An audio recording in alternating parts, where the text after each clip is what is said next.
है। सर, जुलाई में तो बम्पर बारिश की संभावनाएं हैं। क्या ये किसानों के लिए राहत भरी खबर होगी या इससे बाढ़ की भी आशंकाएं बन रही हैं? धन्यवाद आपको।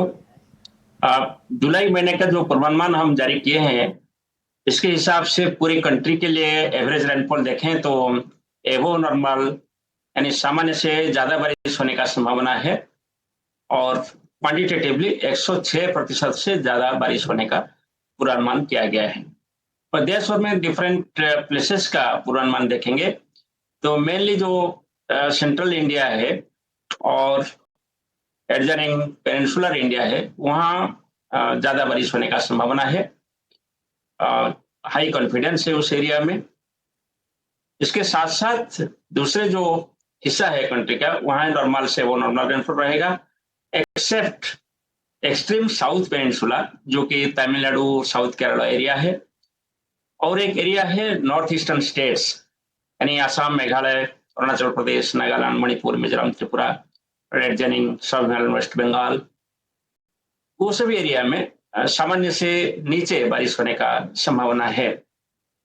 और इसका नतीजा यही होगा कि पूरी देश के लिए, खेती के लिए तो अच्छा है। और जून महीना में हमारा भी एबो नॉर्मल रेनफॉल हुआ है, यानी 109% रेनफॉल रिकॉर्ड हुआ है। इसको देखते हुए ये जो बारिश होगा जरूर ये खरीफ के लिए अच्छा ही होगा। मगर ये जो सेंट्रल इंडिया का जो सदर्न पार्ट्स है और पेनिनसुला का नॉर्दर्न पार्ट्स, जैसे कि महाराष्ट्र, गुजरात से शुरू करके उड़ीसा और नॉर्थ आंध्र प्रदेश, तेलंगाना तक, इस एरिया में ज्यादा बारिश होने का संभावना है।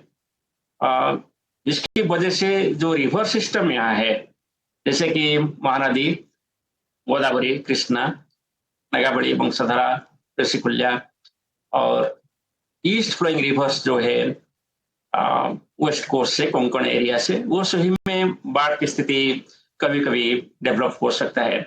स्पेशली ये एरिया में जो ज्यादा बारिश होता है, इसका कारण होता है लो प्रेशर सिस्टम्स। जब low pressure area north bay of Bengal और adjoining central bay of Bengal पे डेवलप होता है, वो सभी उड़ीसा होते हुए गुजरात या राजस्थान की तरफ मूव करते हैं। इसके प्रभाव में वो जहां मूव करते हैं, इसका साउथ में ज्यादा बारिश होता है। इसलिए जो एरिया में बताया, गुजरात से शुरू करके महाराष्ट्र वेस्ट में और ईस्ट में उड़ीसा तक and adjoining Andhra Pradesh, across Chhattisgarh, east MP और वेस्ट एमपी, उस एरिया में ज्यादा बारिश होगा। और इसमें कभी कभी जब लो प्रेशर एरिया आएगा तो बाढ़ का स्थिति डेवलप हो सकता है। जैसे अभी भी सुवर्णरेखा रिवर में बाढ़ का स्थिति डेवलप हुआ है, क्योंकि वहाँ दो low pressure system continuously move किया है across against West Bengal, north Orissa, Jharkhand area में। इसके साथ साथ जो अर्बन सेंटर्स है, उसमें हमको ख्याल रखना पड़ेगा, क्योंकि यूजुअली जब ऐसे ही सिस्टम मूव करेगा, ज्यादा बारिश होगा और अर्बन फ्लडिंग का सिचुएशन भी डेवलप हो सकता है। और एक एरिया हम जिक्र कर रहे हैं, वो है हरियाणा एंड उत्तराखंड, एडजॉइनिंग हिमाचल प्रदेश। वहां भी अच्छा बारिश होने का, माने सामान्य से ज्यादा बारिश होने का संभावना है जुलाई महीना में। और इस इलाके में भी कुछ रिवर सिस्टम्स है और इस इलाके में बहुत सारे सिटीज एंड टाउन्स भी है, इसलिए हमको भी ख्याल रखना पड़ेगा डिजास्टर रिस्क रिडक्शन के लिए। अदरवाइज खेती के लिए ये बहुत अच्छा खबर है ना, काफी अहम भी माना जाता है खरीफ फसलों के लिहाज से। सर, क्या चैलेंजेस आप देख रहे हैं आईएमडी के लिहाज से? आपको क्या लग रहा है, जब मौसम के लिहाज से क्लाइमेटिक जो चेंजेज हो रहे हैं, कोई नए पैटर्न, क्या बदलाव आपको दिख रहे हैं यहाँ पर, और मेजर कुछ चैलेंजेस दिख रहे हैं आगे? क्लाइमेट चेंज की वजह से जो चैलेंज है, आप देखेंगे कि प्रेडिक्टेबिलिटी डिफिकल्ट हो जाता है, specially localized heavy rainfall, thunderstorm वगैरह के लिए। और इसको एड्रेस करने के लिए हम लोग कंटिन्यूसली हमारा जो ऑब्जर्वेशनल सिस्टम्स को बढ़ाते रहते हैं, नए नए इंस्ट्रूमेंट्स लगाते हैं, automated weather station, radars and satellites भी। और इसके साथ साथ इसका मॉडलिंग सिस्टम भी हम इम्प्रूव करते हैं, जिसकी वजह से पास्ट 10 ईयर्स आप देखेंगे क्लाइमेट चेंज का एडवर्स इम्पैक्ट होते हुए भी हमारा फोरकास्ट एक्यूरेसी लगभग 40 to 50% बढ़ा है। सो ये प्रक्रिया जारी रहेगा। मिशन मौसम भी लिया गया है जिसका यही लक्ष्य है कि क्लाइमेट चेंज का जो एडवर्स इम्पैक्ट है इसको देखते हुए जो लोकलाइज्ड एडवर्स वेदर या सीवियर वेदर देखने को मिल रहा है इसको कैसे अच्छा से मॉनिटरिंग करें और प्रेडिक्ट करें।